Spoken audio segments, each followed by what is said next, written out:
Adúpẹ́ fún Olúwa, Olúwa, ọba tọ́pẹ́yẹ, tó ṣe wá lẹ́rú ẹ tó mọ̀nà kó má ṣì wà lọ́nà láéláé. Adúpẹ́ fún Olúwa, Olúwa, ọba tó dá wa, tó ṣe wá lẹ́rú ẹ tí ń gbàwẹ̀ kó má ṣe wà lájọsán láéláé. Adúpẹ́ fún Olúwa, Olúwa, ọba tọ́pẹ́yẹ, tó ṣe wá lẹ́rú ẹ tí ń ṣẹ̀sìn kó má ṣe wà lẹ́lẹ̀sìn láéláé. A'udhu billahi minash shaitanir rajim. Bismillahir rahmanir rahim. Alhamdulillah wassalatu wassalamu ala rasulillahi wa ba'd. Ọpẹ́ ni fún Ọlọ́run ọba tí ó ṣàánú wa tó sọ wá dàsìkò táwa yìí, ọba tó jẹ́ ká tún rí Ramadan 2018 alhamdulillah, tó ní kí a bá wọn bẹ̀rẹ̀, ó kà wá mọ́nú àwọn tí ó bẹ̀rẹ̀, kábíyèsí, tó sì ṣe pé ní èsì àwọn tá a jọ gbà wọn sí láyé mọ́, èsì gbogbo àwa tá a jọ gbà lèsì náà ni wọ́n ṣẹ́kù lásìkò táwa yìí. Ọ̀rọ̀ wa tó ọpẹ́, ó sì dédé ọpẹ́ láfi ní alhamdulillah, alhamdulillahi adúpẹ́, alhamdulillahi adúpẹ́, ọpẹ́ yẹ wá Ọlọ́run adúpẹ́, ọpẹ́ yẹ wá Ọlọ́run adúpẹ́, ẹni tí ò dúpẹ́ ṣe bóun ló mọ̀. ọpẹ́ yẹ wá Ọlọ́run adúpẹ́. Alhamdulillah, àwa tọrọ àlékún kí àti ìgẹ̀fà Ànábì wa Muhammad, sallallahu alaihi wasallam, ẹni tí ó dé tó mú ọ̀nà mọ̀ wá fún wa, Ànábì wa Muhammad àti ìyàwó sallallahu alaihi àtàwọn wasallam, sàhábà ọlọ́mọ sábà wa kẹ́ wọn. àmín. Gbogbo àwọn àlùfáà wa tí wọ́n ti síwọ́ṣẹ́ látọ̀rí bàbá Sheikh Adam Abdullahi Al-Alori, bàbá wa Sheikh Kamaluddin Al-Adabi, ọlọ́mọ sábà wa kẹ́ gbogbo wọn. àmín. La hawla wala quwwata illa billah. Gbogbo ẹ̀yin ọmọ ìyá wa nínú Ọlọ́run tí ẹ̀ ń wò wá, ẹ̀ ń gbọ́ wa lásìkò táwa yìí, èyí tí ó máa jẹ́ tọ́pìkì wa lẹ́ni tá a máa bára wa sọ̀rọ̀ lé lórí ní ọjọ́ tèmi iná ni unity in Islam, ìṣọ̀kan. Àwa wò dáadáa rí wípé a nídìí àti ṣọ̀kan. Ọ̀ranyàn ni fún wa láti jọ sopọ̀, ọ̀ranyàn ni fún wa láti jọ ṣepọ̀. Torí àwọn Yorùbá wọ́n ní bójú bá ṣe méjì àríran kedere, àwòrán kedere, bẹ́sẹ̀ bá ṣe méjì yóò rìn wàsàwàsà. Bá a bá jọ kúnra wa, tá a jọ fẹ́ràn ara wa, tá a jọ ṣẹlẹ́yàmẹ̀yà, yóò máa rọrùn fún wa láti sin lọ́hùn, yóò rọrùn fún wa láti rojú rí Ọlọ́run.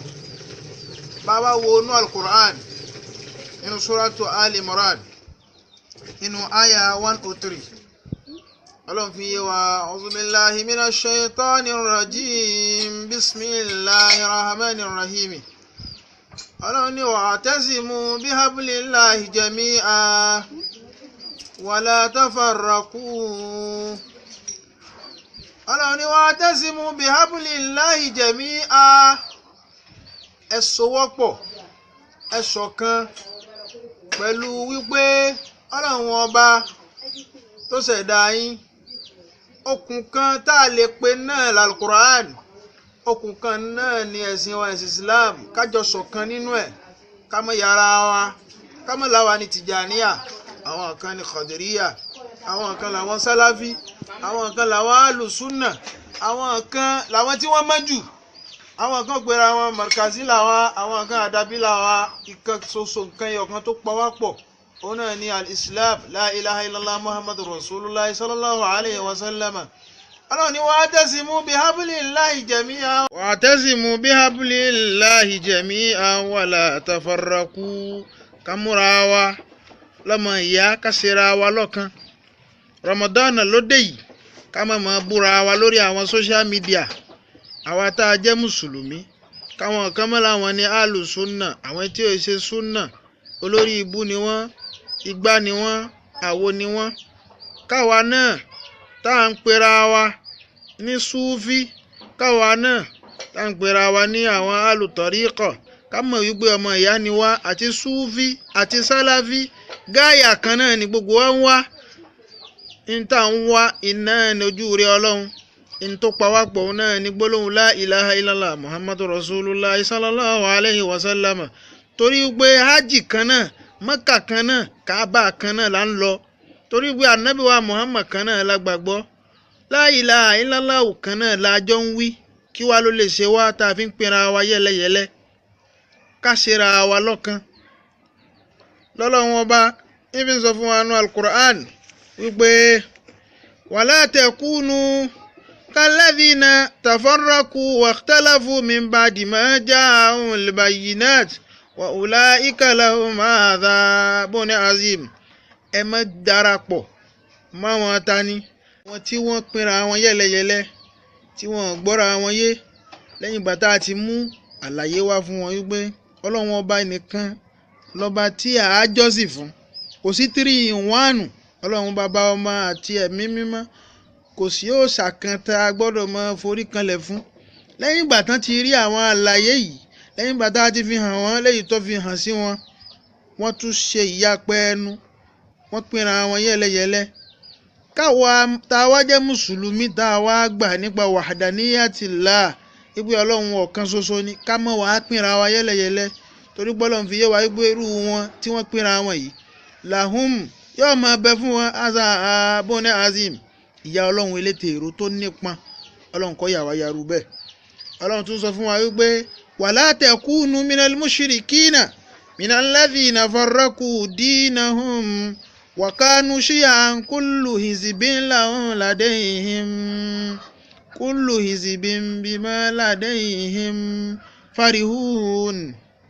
Ẹ má ṣe máa bẹ́nu àwọn mùṣírikí o, àwọn tí wọ́n ń wórogún pẹ̀lú Ọlọ́run ọba, àwọn tó ṣe pẹ̀sìn wọ́n ní ìyapẹ́ ẹnu lórí ẹ̀. Àwọn kan ó ti ní chọ́ọ̀chì tán ti gbọ́ lọ lọ́jọ́sìn, chọ́ọ̀chì wọn ó yàtọ̀ síra wọn. Àwa mùsùlùmí kò síbi tá a wọ̀ tá a ti jọ́sìn, kò síbi tá a wọ̀ tá a ti kírun.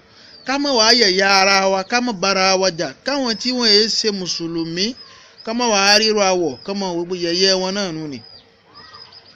Báwa mùsùlùmí bá ṣọ̀kan, ká má wàá wò pé mùsùlùmí ni wá, àwọn tí wọ́n yé ṣe ẹlẹ́sìn yẹn wa ká má bá wọn jà, ká má pa wọ́n. Ìsìláàmù ẹ̀sìn àlàáfíà ni, a gbọ́dọ̀ sábúrú sí ọmọlàkejì wa. Àwọn tí yé ṣe mùsùlùmí a gbọ́dọ̀ fi hàn wípé ẹ̀sìn wa ẹ̀sìn ìrọ̀rùn ni. La ilaha illallah. Láfi sọ wípé káàjọ́ kan là wá ń sọ, Allah ọ̀rọ̀ káàjọ́ kan là wá ń sọ, iṣẹ́ káàjọ́ kan là wá ń ṣe, ọ̀rọ̀ káàjọ́ kan là wá ń sọ. Àwọn kan náà yà wá lọ́tọ̀ọ̀tọ̀, káàjọ́ kan là wá ń sọ. Allah la ilaha illallah, Allah la ilaha illallah, Allah Muhammadun Rasulullah, la ilaha illallah. Ànábì wa Muhammad ló fi sọ fún wa nínú hadisi qalul mu'minina fi tawaddihim wa tarahumihim wa ta'atufihim mithlul jasadi idha ishtaka minhu udwun tadalahu sa'irul jasadi bis-sahari wal humma. Orí àpèjúwe àwa mùmìnì, kí tí ẹni ń jẹ́ mùmìnì gan Ọlọ́run ṣàlàyé ó yanjú ẹ̀ fún wa, kì í ṣe gbogbo èèyàn tó bá gbé rẹ̀ mùmìnì ni mùmìnì. Ọlọ́run sọ fún wa wípé a'udhu billahi minash shaitanir rajim qad aflahal mu'minuna, wọ́n ti yè, wọ́n ti yanjú, wọ́n ti yege. Àwọn mùmìnì, àwọn wo làwọn tá à ń pè ní mùmìnì? alladhina hum fi salatihim khashi'una, àwọn tí wọ́n bẹ̀rù Ọlọ́run, tí wọ́n páyà Ọlọ́run níbi ìrun wọn, kírun wọn riya'an, kí wọ́n lè rí wọn wípé àwa náà kírun, wọ́n kí ń torí t'Ọlọ́run. walladhina hum 'anil lagwi mu'riduna, wọ́n ìsọ̀sọ́ kú sọ, wọ́n ìwíwíkúwì kí Ramadan ó dé àti lẹ́yìn Ramadan wọ́n yìí sọ̀sọ̀ kú sọ. walladhina hum lizakati fa'iluna, àwọn tí wọ́n ní wọ́n sì máa yọ, wọ́n máa yọ zakanu owó wọn, wọ́n yìí sáhùn èèyàn. walladhina hum li furujihim hafizuna, wọ́n á máa ṣọ́ abẹ́ wọn, àfàwọn tó bá jẹ́ lẹ́tọ̀ọ́ wọn ni wọ́n máa bá wọn lò, wọ́n yìí ṣe zìnà kiri. illa ala azwajihim aw ma malakat aymanuhum fa innahum ghayru malumin faman ibtaga wara dhalika fa ulaika humul aaduna. walladhina hum li amanatihim wa ahdihim ra'un, irú wọn làwọn tí wọ́n nígbà fipamọ́, wọ́n yìí ṣàdéhùn fún yàn lásán, ìtàn bá wí ẹ bá bẹ́ẹ̀ ni. Àwọn yẹn làwọn mùmìnì. Ànábì wa ní àpèjúwe àwọn mùmìnì yẹn fi tawaddihim, níbi kan fẹ́ràn ara wọn, wa tarahumihim, àti kí wọ́n máa kẹ́ra wọn, wa ta'atufihim, kí wọ́n máa ṣàánú ara wọn.